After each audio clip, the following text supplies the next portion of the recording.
Buenos días como siempre desde OKS Iglesia Campiña. Reciban un saludo todos los que estén viendo esta transmisión, los que las vayan a ver porque alguien se las compartió, o a lo mejor estuviste de manera presencial también en nuestra iglesia y pues la estás repitiendo, ¿no? Porque es bueno repetir la palabra de Dios y sacarle todo el jugo posible.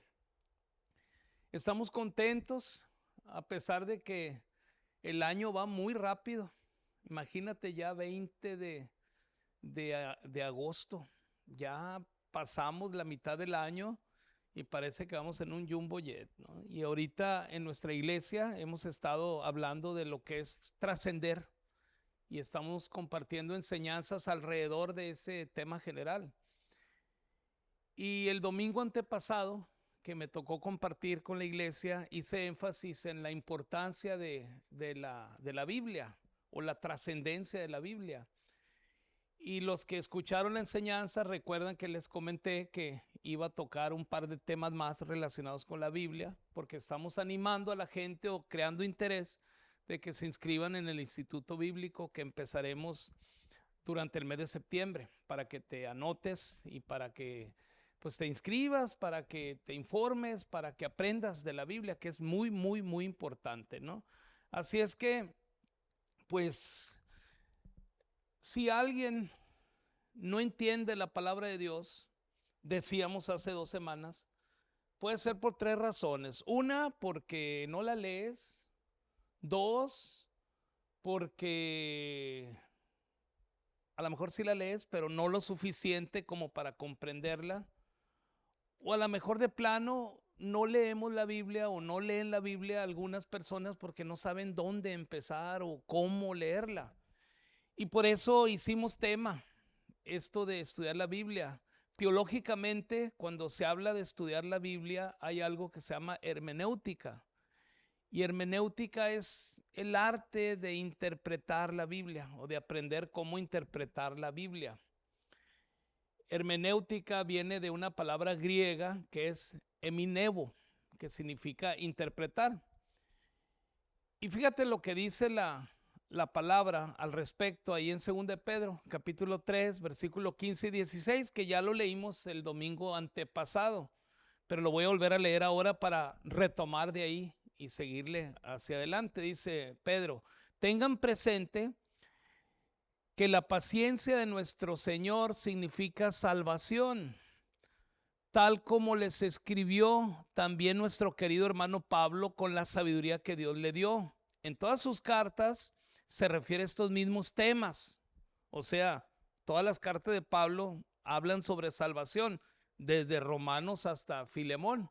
Y si le sumamos Hebreos, que es una carta anónima, supuestamente, pero se cree que fue Pablo el escritor, pues en todas las cartas, 14 cartas, dice, hay en ellas, en las cartas, dice, algunos puntos difíciles de entender que los ignorantes e inconstantes tergiversan, como lo hacen también con las demás escrituras para su propia perdición.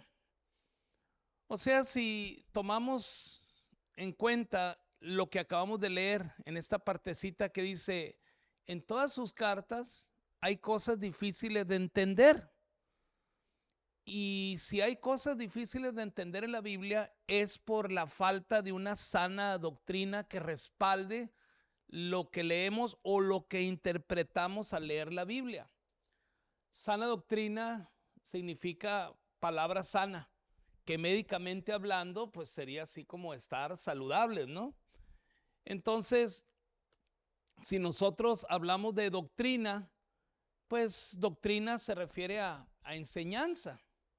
Y si juntamos las dos palabras, sana doctrina, pues se refiere a que una sana doctrina nos mantiene como cristianos saludables. Para ello se requiere una buena interpretación de la Biblia, una sana doctrina. Y la sana doctrina tiene que ver con estar atentos a lo que dice la Biblia. Por eso cuando hablamos de instituto bíblico, de ser parte del estudio de la Biblia, pues es precisamente dedicar un tiempo para estar atentos a lo que dice la palabra. Dice 2 Pedro 1, versículo 19, lo siguiente, dice: esta ha venido a confirmarnos la palabra de los profetas, a la cual ustedes hacen bien en prestar atención como una lámpara que brilla en un lugar oscuro, hasta que amanezca el día y salga el lucero de la mañana en sus corazones. Fíjate, o sea, estar atentos a la palabra de Dios es como algo que brilla, es como que algo que alumbra nuestro caminar. Y la sana doctrina nos revela el por qué debemos de estar atentos. O sea, si tú te preguntas, bueno, ¿por qué debo de estudiar la Biblia? ¿Por qué debo de interpretarla bien? ¿Por qué debo estar atentos? Pues la misma Biblia nos dice aquí en 2 Pedro también, pero ahora capítulo 2, versículo del 1 al 3, dice: en el pueblo hubo falsos profetas, también entre ustedes habrá falsos maestros que encubiertamente introducirán herejías destructivas al extremo de negar al mismo soberano Señor que los rescató. Esto les traerá una pronta destrucción.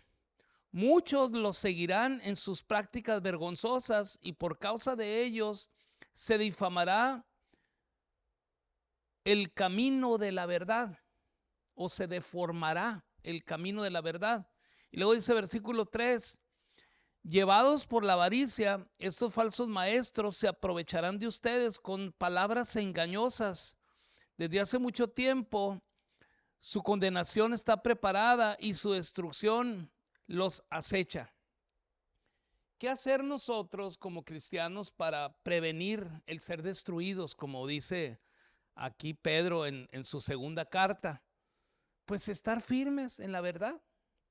Y estar firmes en la verdad es lograr una buena interpretación de la Biblia. La Biblia es la palabra de Dios y la palabra de Dios es la verdad. Pablo también escribe algo sobre esto ahí en 2 Timoteo capítulo 3, versículo 14 al 16. Dice: pero tú permanece firme en lo que has aprendido y de lo cual estás convencido, pues sabes de quiénes lo aprendiste. Desde tu niñez conoces las sagradas escrituras que pueden darte la sabiduría necesaria para la salvación mediante la fe en Cristo Jesús.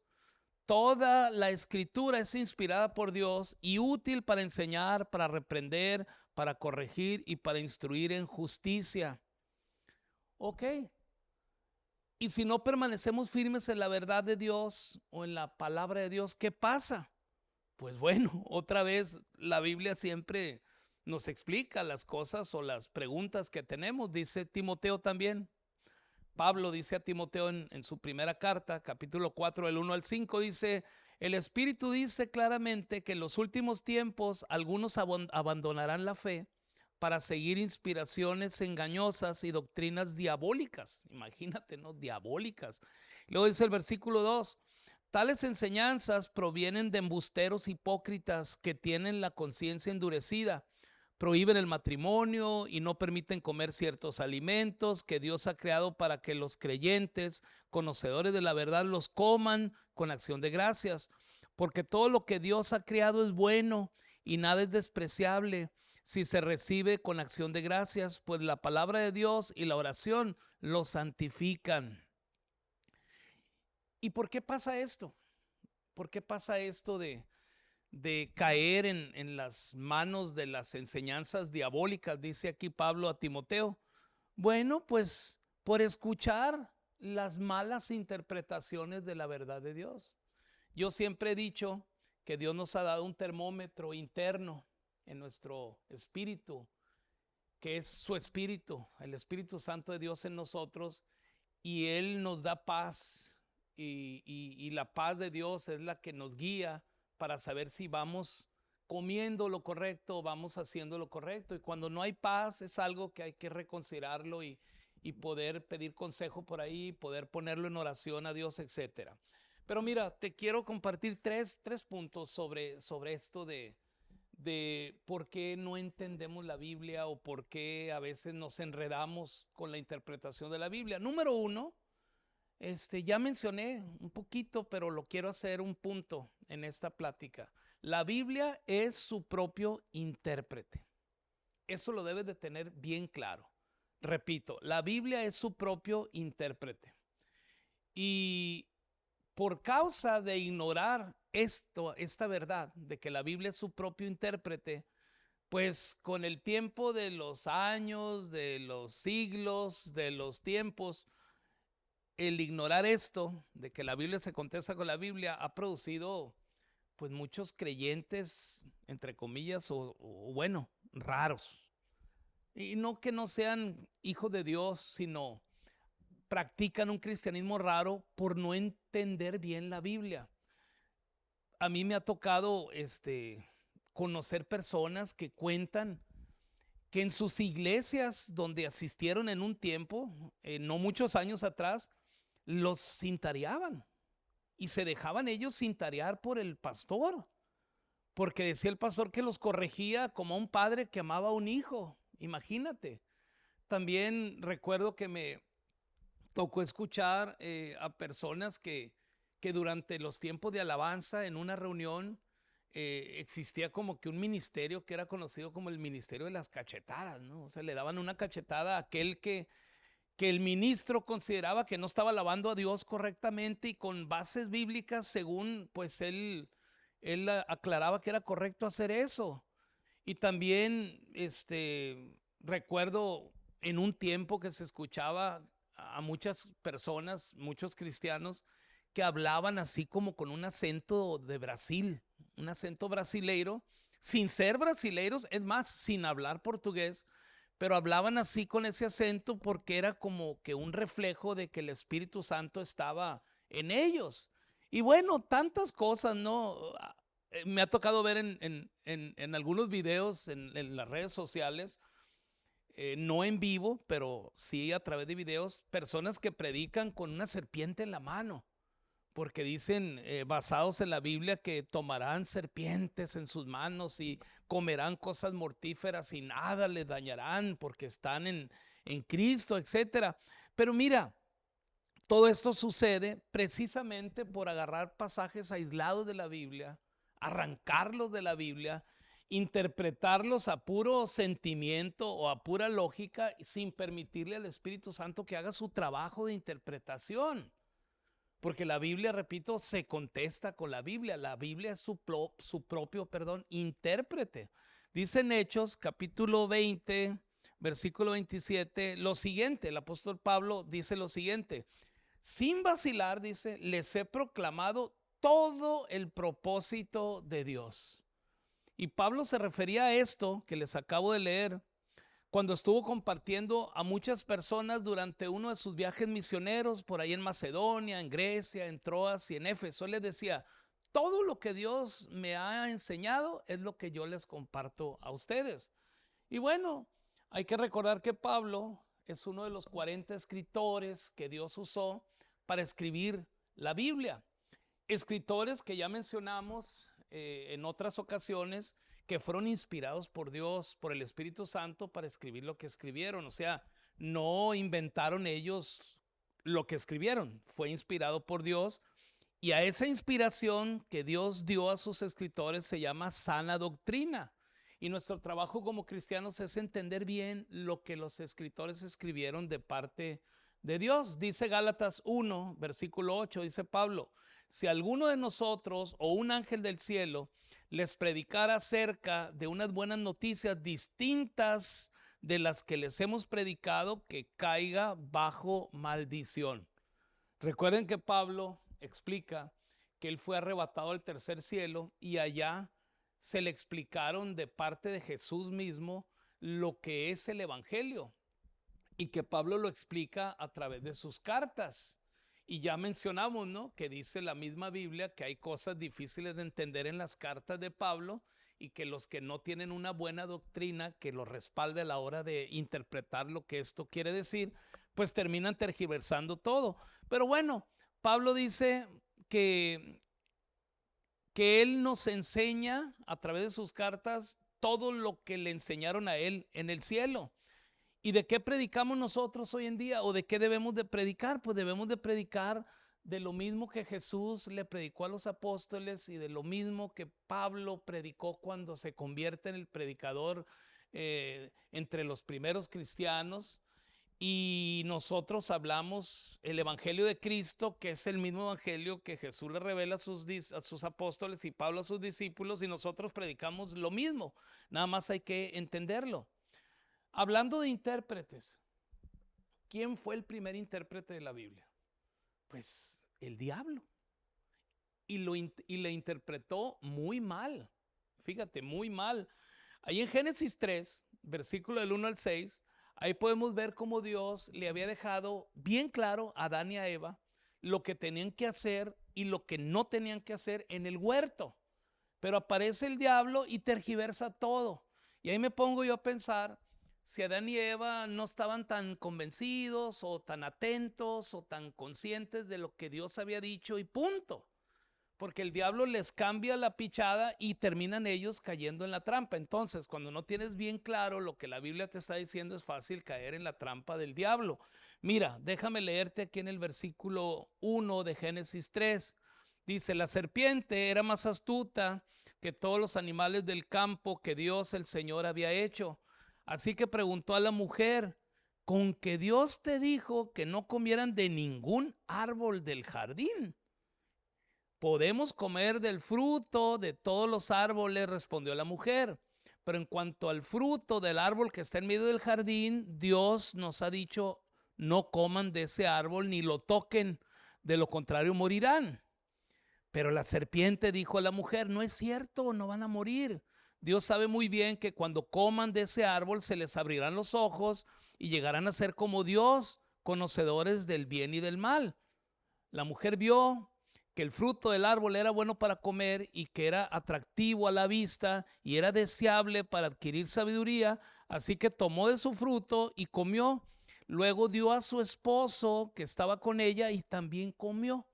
O sea, fíjate cómo el no tener claro o no estar bien consciente de lo que la Biblia dice, rapidito el diablo nos engaña y caemos en su trampa, y ya conocemos la historia de Adán y Eva, lo que sucede después de que ceden a la invitación que les hace el diablo para que hagan lo que Dios les había dicho que no hicieran. Por otro lado, también la Biblia podemos ver cómo creer y tener claro lo que dice la Biblia nos ayuda a vencer al diablo, que fue el ejemplo de Jesús en el desierto, ahí en Mateo 4, versículos del 1 al 11, donde Jesús vence las 3 tentaciones que le hace el diablo y lo vence con lo que dice la Biblia, con lo que dice la palabra de Dios. ¿Y cómo venció Jesús esas tentaciones? Bueno, déjame leerte, por ejemplo, el versículo 2 de Mateo 4, que dice así, después de ayunar 40 días y 40 noches, tuvo hambre, se refiere a Jesús, y el tentador se acercó y le propuso lo siguiente, si eres el Hijo de Dios, ordena estas piedras que se conviertan en pan.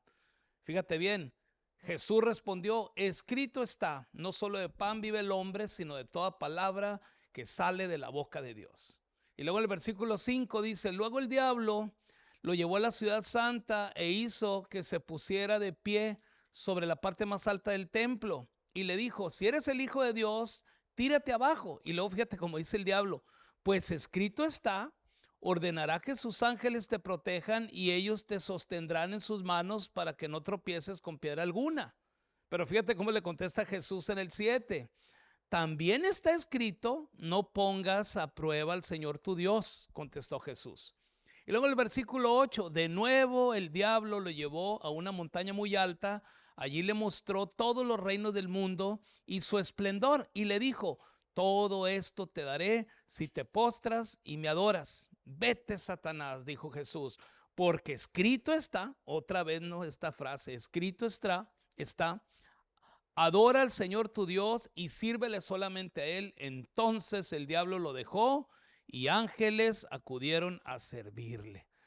Amén. O sea, no entender la Biblia nos hace caer en la trampa de Satanás. Entenderla nos hace, pues, derrotar a Satanás y hacer lo que se aleje de nosotros.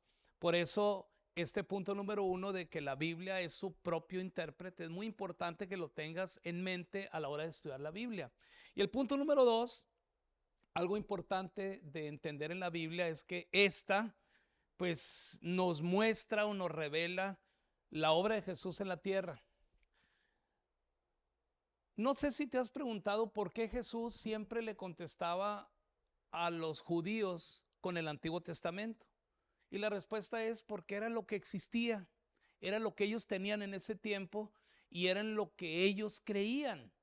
Entonces Jesús les contestaba a las preguntas que le hacían con lo que tenían al alcance. De hecho, hoy en día, ya con un Nuevo Testamento existente, podemos encontrar 320 referencias del Antiguo Testamento en el Nuevo Testamento, porque hay mucha importancia entre la conexión entre el Antiguo y el Nuevo Testamento. Mira, por ejemplo, en Juan 10, 33 al 36, ahí podemos leer que los religiosos querían apedrear a Jesús por haber dicho que él era el Hijo de Dios. Y el mismo Jesús a los religiosos les refiere lo que el Antiguo Testamento dice sobre eso que ellos estaban reclamando en el Salmo 82, versículo 6. Les dice así: ustedes son dioses, todos ustedes son hijos del Altísimo. O sea, le refiere esa referencia como diciendo, bueno, si en el Antiguo Testamento, en esta parte de la Biblia, en este Salmo, se refería a los encargados de gobernar a Israel, y se refería a ellos como dioses, y se les estaba de alguna manera pues exigiendo que hicieran un buen trabajo como gobernantes. Sin embargo, se usa la palabra dioses, y le dice Jesús: y ahora me quieren apedrear a mí porque estoy diciendo lo mismo que han dicho ustedes en lo que tienen en la mano, o sea, en el Antiguo Testamento, en las Escrituras. Y bueno, entonces Jesús vino a la tierra a cumplir una misión triple. Número uno, Jesús vino a cumplir con la ley de Moisés. Eso es un tema muy grande que ahorita nada más me gustaría leer ahí Mateo 5 del 17 al 20, o es más, nada más el versículo 17 que dice: no piensen, dice Jesús, que he venido a anular la ley o los profetas. No he venido a anularlos, sino a darles cumplimiento. O sea, la ley de Moisés desaparecería hasta que fuera cumplida, y Jesús vino a cumplirla. Como te digo, es un tema, este asunto de cumplir con la ley de Moisés, pero Jesús vino a eso. Y número dos, también Jesús vino al mundo pues a conectar el Antiguo Testamento con el Nuevo Testamento. Ahí en Mateo 6, versículo del 9 al 15, no lo vamos a leer, pero ahí podemos ver o leer sobre el Padre Nuestro, esa oración profética que les enseña Jesús a sus discípulos cuando ellos mismos le pidieron que les enseñara a orar.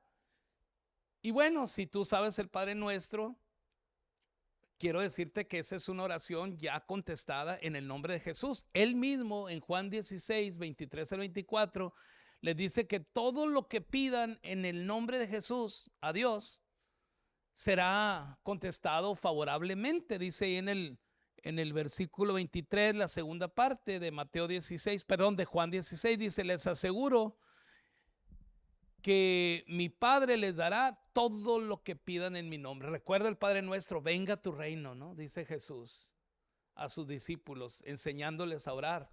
Bueno, dice también Lucas 17, 21 que el reino de Dios es Cristo.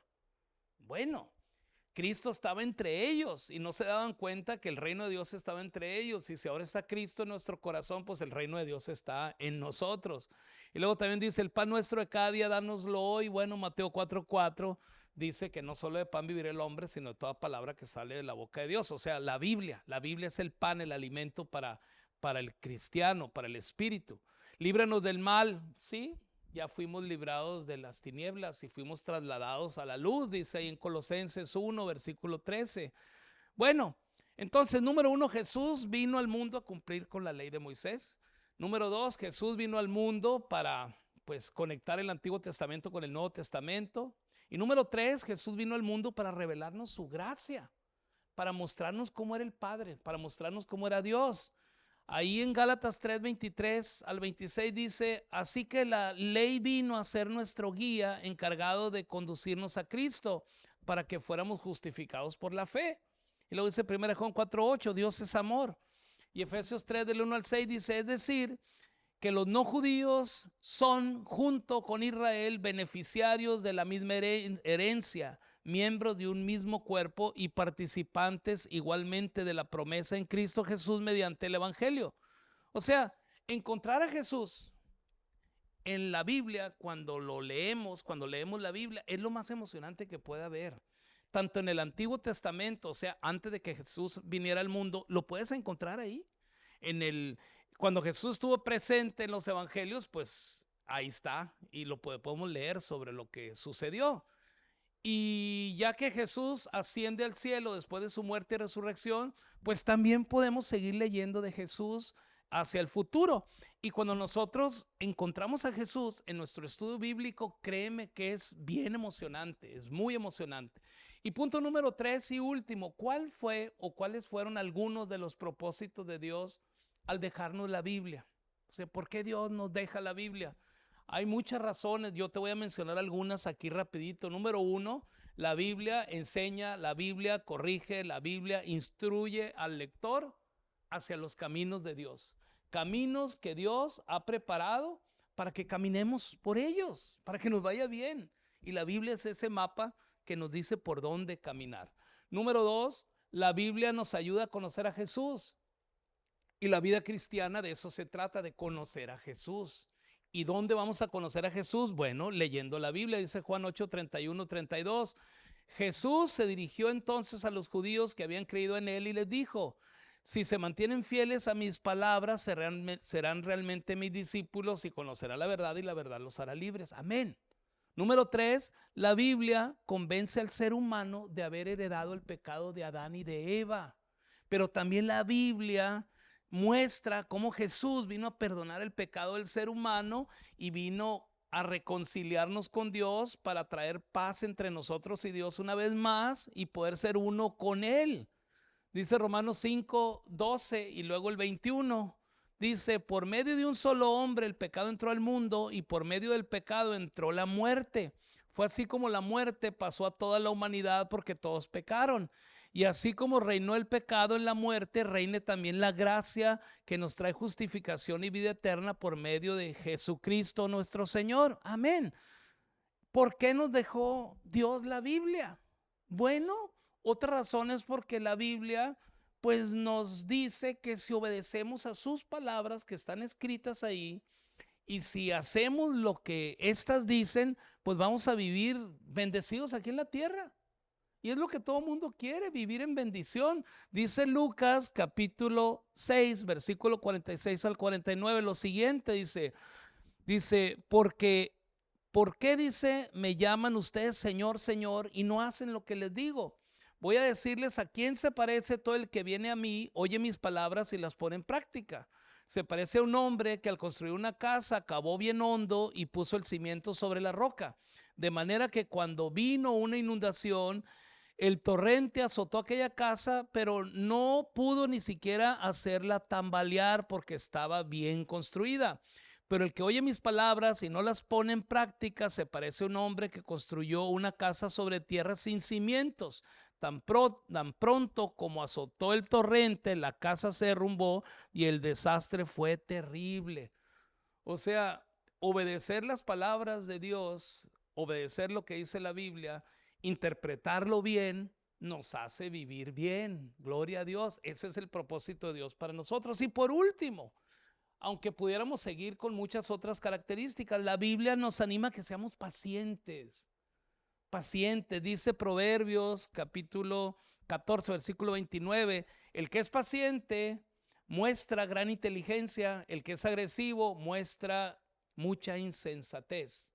Y luego dice el Proverbio 16:32, más vale ser paciente que valiente, más vale el dominio propio que conquistar ciudades. Y por último, el último texto del día de hoy en 1 Corintios 13, del 4 al 5, dice: el amor es paciente, es bondadoso, el amor no es envidioso, ni presumido, ni orgulloso. No se comporta con rudeza, no es egoísta, no se enoja fácilmente, no guarda rencor. Viene a mi mente ahorita una plática que tuve con unos amigos que son una familia grande. Y ellos, antes de recibir a Cristo, me contaban que cuando se juntaban en las reuniones familiares y se emborrachaban, terminaban en un pleitazo, pero a todo lo que daba. Y ahora ya con Cristo, dice que ya no se emborrachan, pero se pelean con lo que dice la Biblia. O sea, siguen peleándose, pero ahora no, que no es así, no, que está mal, no, que tú no entiendes, no, que yo sí entiendo.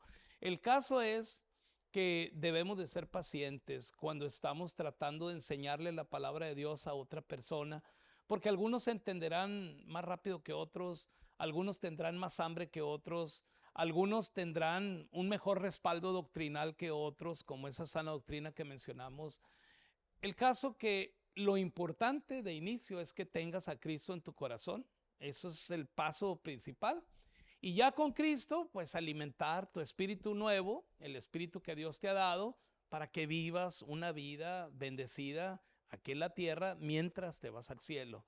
Así es que yo te quiero invitar a dos cosas. Número uno, a recibir a Jesús en tu corazón si no has hecho la oración de fe.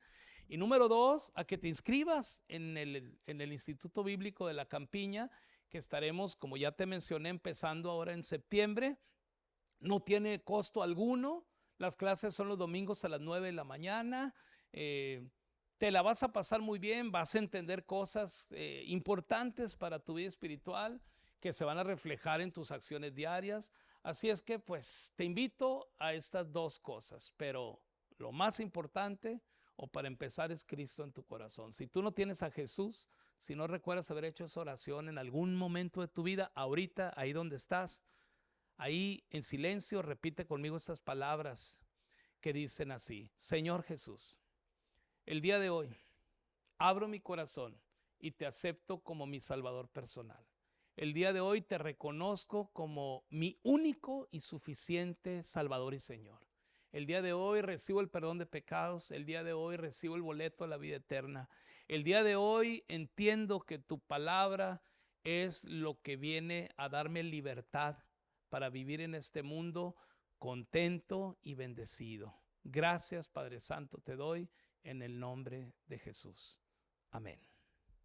Si hiciste la oración de fe conmigo, te invito a que nos contactes para hacerte llegar una Biblia hasta donde tú estás.